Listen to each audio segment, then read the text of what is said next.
back to part 2 of the Ninja Turtles Turtles in Time Mame review. Skull and crossbones. Okay, and in this part we will be taking a look at the rest of the levels of the game, since in the first part we only saw the first quote-unquote time period. My nose! Which was the prehistoric level. My toes! And I never really liked that my toes thing. And anytime they get burned, I don't know if it's supposed to be forgot the sun screen, or if it actually is supposed to be the sun cream.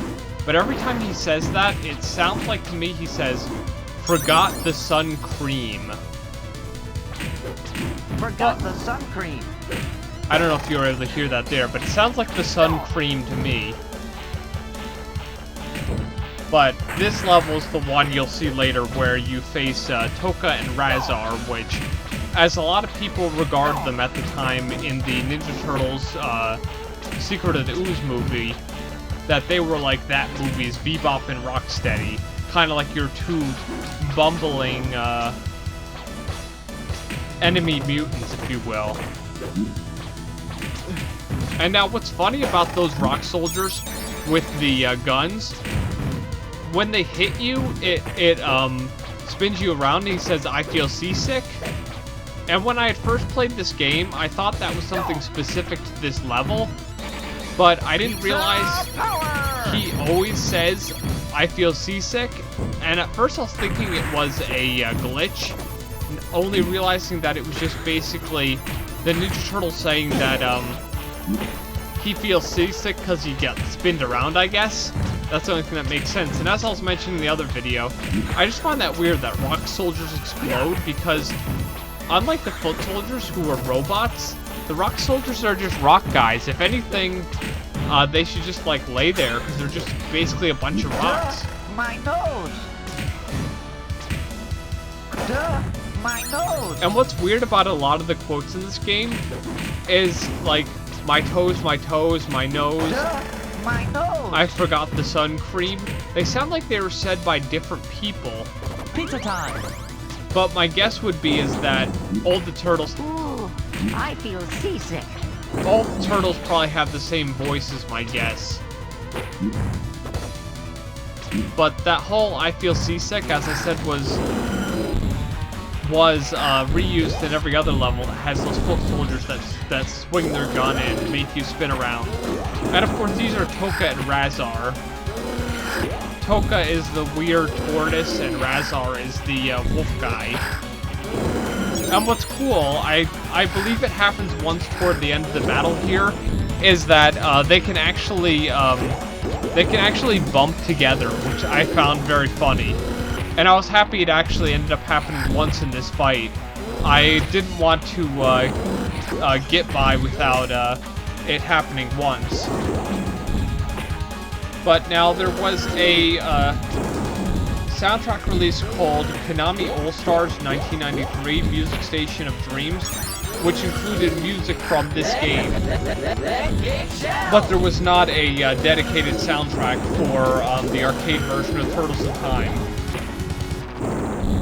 And now, of course, the music of the Super Nintendo version is different, because the sound chip in the Super Nintendo version kind of has a bit of a different sound to it.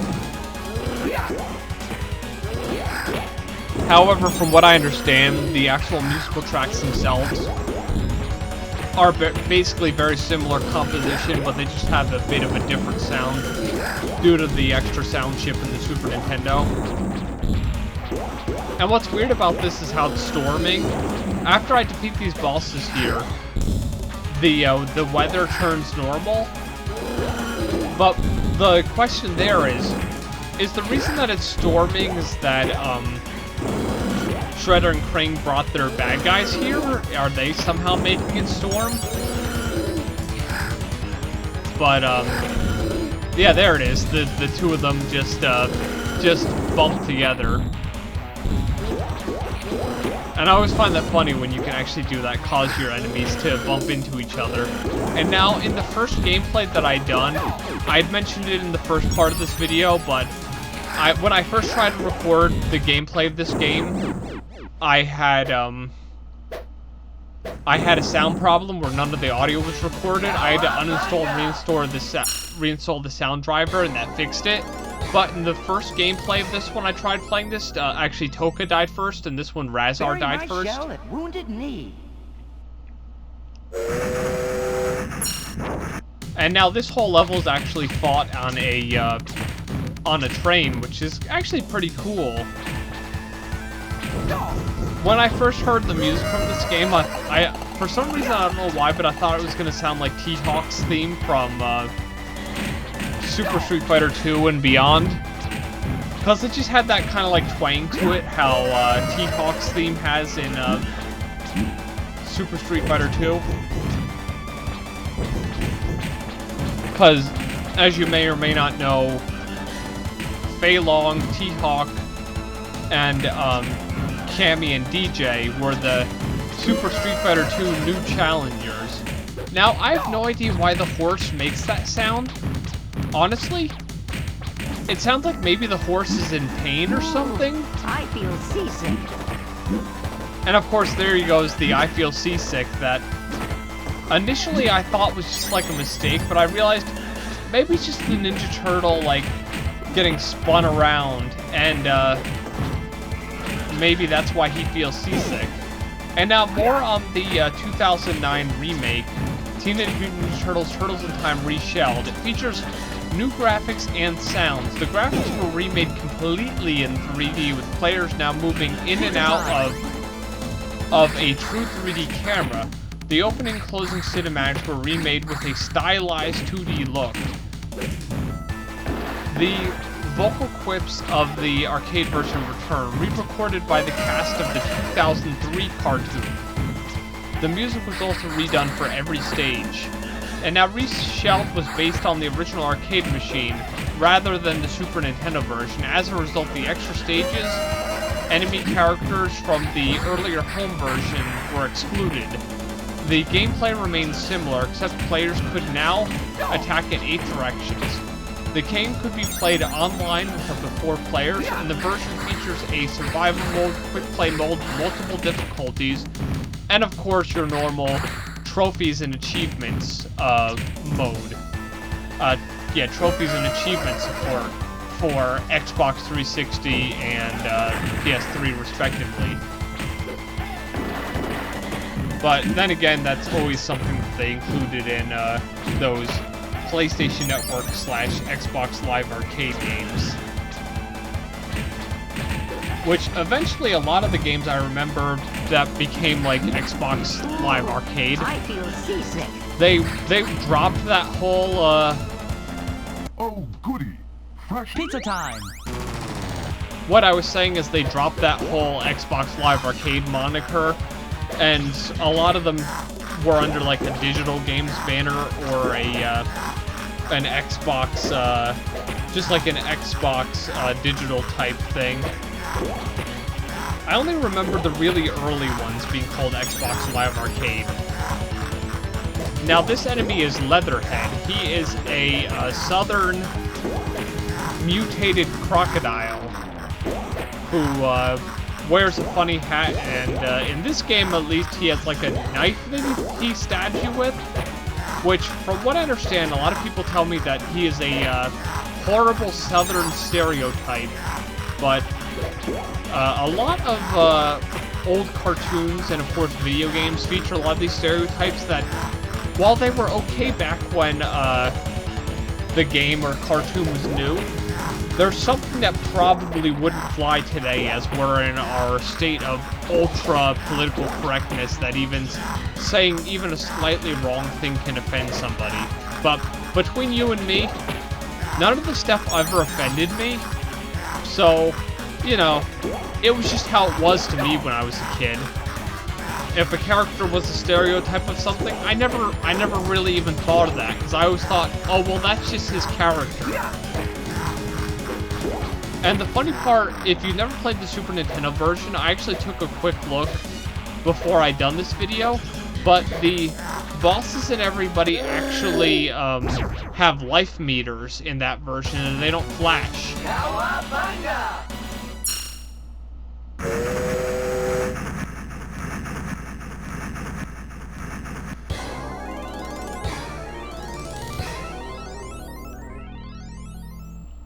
Neon Night Riders.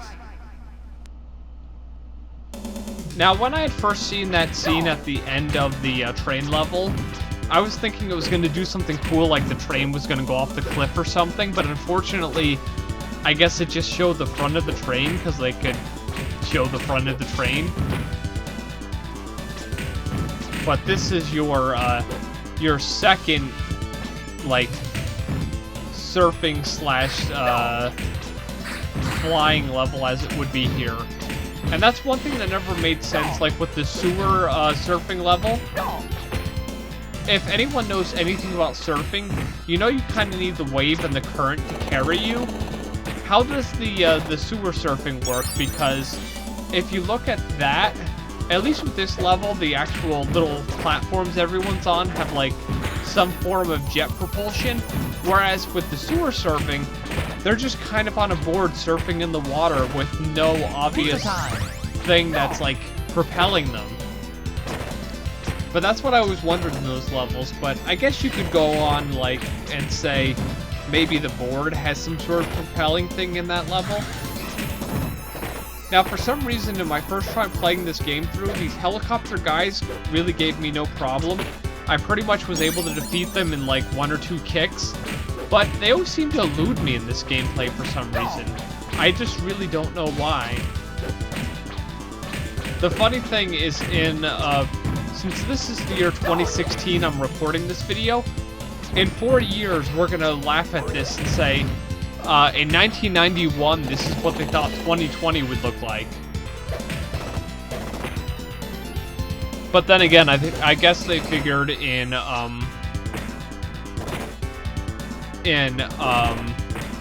29 years, the world would have advanced like to be a crazy neon metropolis, which I always find that funny, like when you see futuristic things, and the way that they express the future is everything is just like lit up all crazy.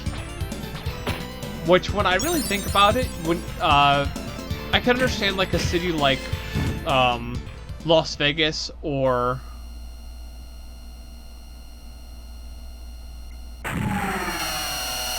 Face the wrath of Super Krang.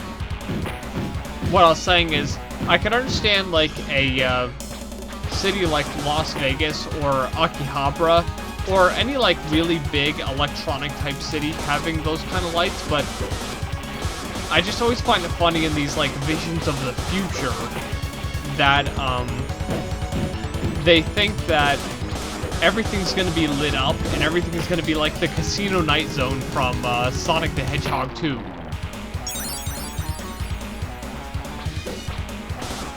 And of course, whenever I see Krang in any of the Ninja Turtles games, I always think of the music from the original Ninja Turtles arcade game. And that's one of my favorite themes from that game, other than the song I featured as the intro theme to my first Ninja Turtles Mame review, which was Let's Party, because I think that's a pretty cool theme song. But basically, who you're facing here is Krang in his robot body, in the regular size, as opposed to when he took the Statue of Liberty and was really big, like in that one episode where the turtles go all through his robot body and have to fight it. So I guess he figured, instead of like just having his robot body be like a Godzilla size, he would just fight them while they're flying on their little discs. Doesn't make any sense when you think of it, but maybe the growth of his robot body was only for a limited time, so he could steal the Statue of Liberty, which I still say is the strangest thing to entice your enemies to come and get you. It's like, well, I stole the Statue of Liberty. Please come get me. But what I was mentioning in the earlier video is the Super Nintendo version actually has a Technodrome level much earlier in the game, where this one does not. You're going to pay. Cowabunga!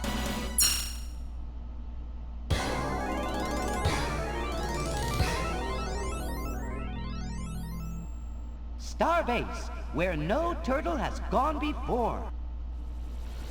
And now this is the last, I believe this is the last actual level, because after this you face Super Shredder. And in this game, or even in the Super Nintendo game, my favorite theme still has to be Super Shredder, which is why I featured it in the intro to both of these videos, and I actually found a bit more art so I could actually include a bit more of the song, because it's just one of those songs, be it the arcade version, the Super Nintendo version, or the various fan covers I've heard of it.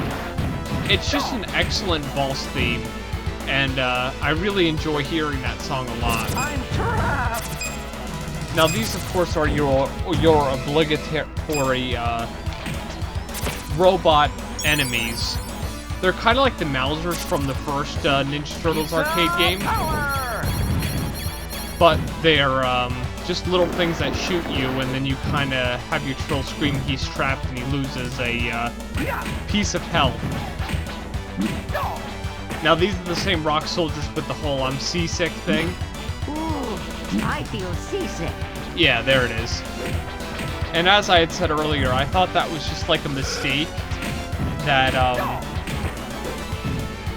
that they they shouldn't have included that. I feel seasick. Now, one thing that's funny to mention is that despite the criticisms of this game, Nintendo Dojo called Teenage Mutant Ninja Turtles the best Ninja Turtles game of all time, while Screw Attack called it the best beat 'em up ever. So that's actually kind of cool. Now, when it comes between Turtles in Time and the original Ninja Turtles arcade game, if I had to directly compare the two, I would probably only say I like the original a bit better because of the whole nostalgia factor. I can honestly tell you, I could never really remember an arcade that I went to when I was young that actually had this game. They all had either The Simpsons or they had the original Ninja Turtles, but I can't really remember Turtles in Time being a game that was included in a lot of the arcades, yeah. Because, yeah, those were the two big ones. Or, of course, on occasion, as at this point I believe it was getting a little bit older because it was from the late 80s, you would still occasionally see the X-Men. But I can only remember seeing one or two times I saw the 6-player version of X-Men. It usually was the 4 or the 2. But I know usually when I saw the original Ninja Turtles game, it was usually the 4-player. I don't even recall seeing the 2-player game. Pizza time.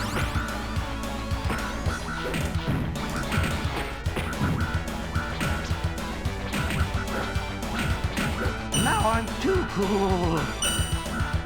Okay, I was just actually trying to be quiet for you there so you could actually hear the Ninja Turtle say that now he's too cool. Because I guess he figures he's already really cool because he's a Ninja Turtle, but when he got frozen, he was too cool.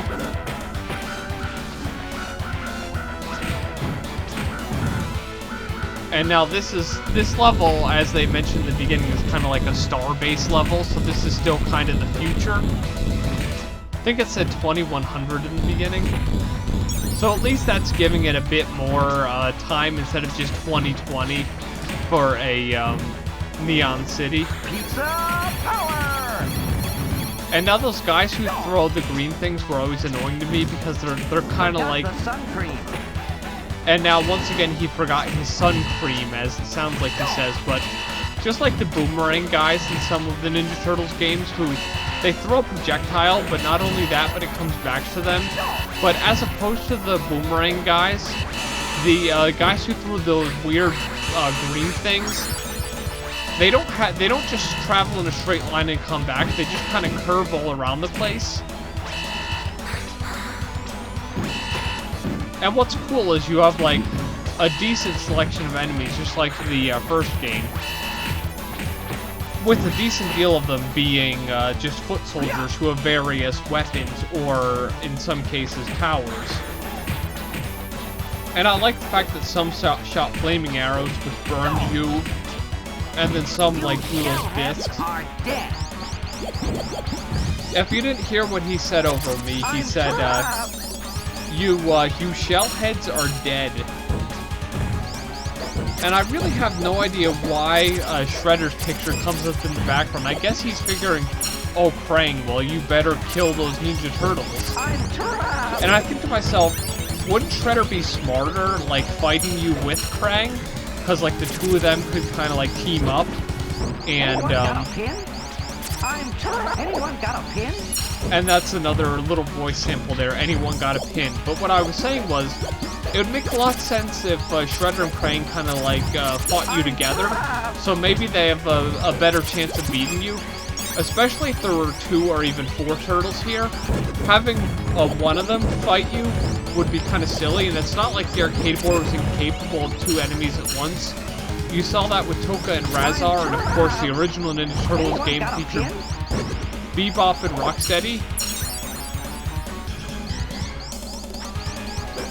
Now this boss was a little bit annoying because of the whole bubble thing, but if, a lot of times with a lot of these bosses, if you can hit them in their sweet spot, you could, like, basically beat on them quite a bit, therefore destroying them a lot quicker than you normally would. And now, the funny part is you might think that the amount of score that you get in this game is the same every time, but with enemies like Krang here, who drops like an unlimited number of these little robot things, your score could be a lot higher because, let's say if you just kept dodging Krang and kept just destroying his robots, so you could get your score like pretty high, I would guess. Anyone got a pin? And as you can see, Shredder in the background is really concerned if Krang's gonna do this or not. I'm guessing he's sitting in like a chair somewhere, and he's just like, oh, I hope that Krang does this right. But yeah, that's the second Krang battle. I thought the first Krang battle, where he's fighting you in his robot body, was actually a bit more fun. Whereas this one just kind of gets annoying with those robot things that, like, make the turtle go untrapped, and of course then there's the bubble thing, which gets a little bit annoying. Plus, I remember at first, I was having trouble being on the same plane as Krang, so I could actually hit him, because when he's dropping those things, you can't just stand there and hit him, because he's a bit too high.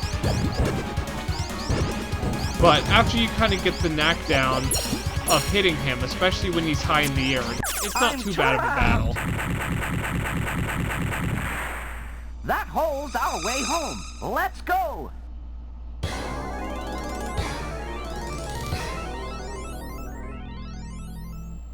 Technodrome, the final shell shock.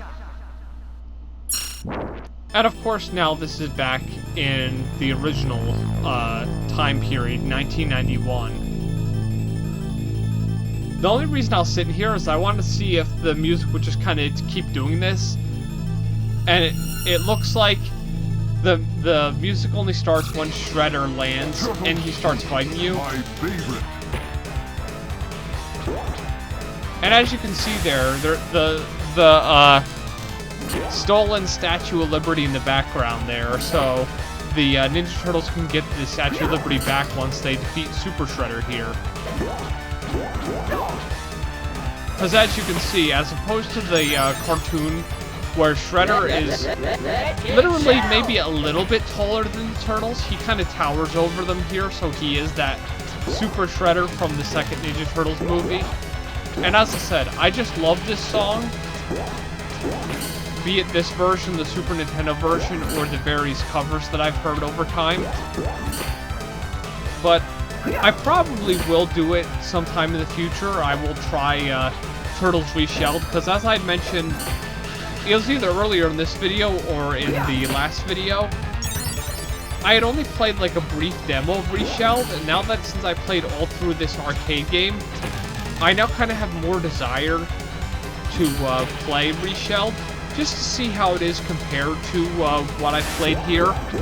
And then, of course, eventually, if I can track down a cart or if I have to use an emulator, I want to play the Super Nintendo version as well, because just like Teenage Mutant Ninja Turtles 2, Here's my rattle. Teenage Mutant Ninja Turtles 2, the arcade game for NES, it differs and adds levels and adds bosses. Like I remember, if I recall correctly from what I read, the Super Nintendo version actually adds Bebop and/or Rocksteady, who, as you can see from this gameplay, since this is the final boss and there's nothing after this, no Bebop, no Rocksteady. Instead, we have the Cement Man, Toka and Razar. We had Leatherhead. We had Metalhead. But if I recall correctly, I also read that the Rat King was in the Super Nintendo game, which is really cool. And I really could just listen to this theme for hours, because it is such a great piece of music. And the Super Nintendo version, since the Super Nintendo just kind of did this, it seems to add a bit more percussion and drums. Because just the way that the synth was done in most Super Nintendo music, it just kind of had that, like, more percussion and drums thing going on.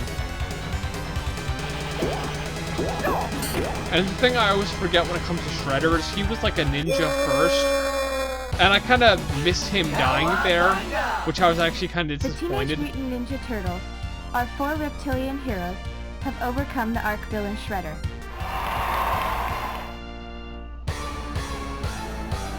And then, of course, there was a very happy Splinter, just randomly in the background, because he was all happy that the Ninja Turtles won.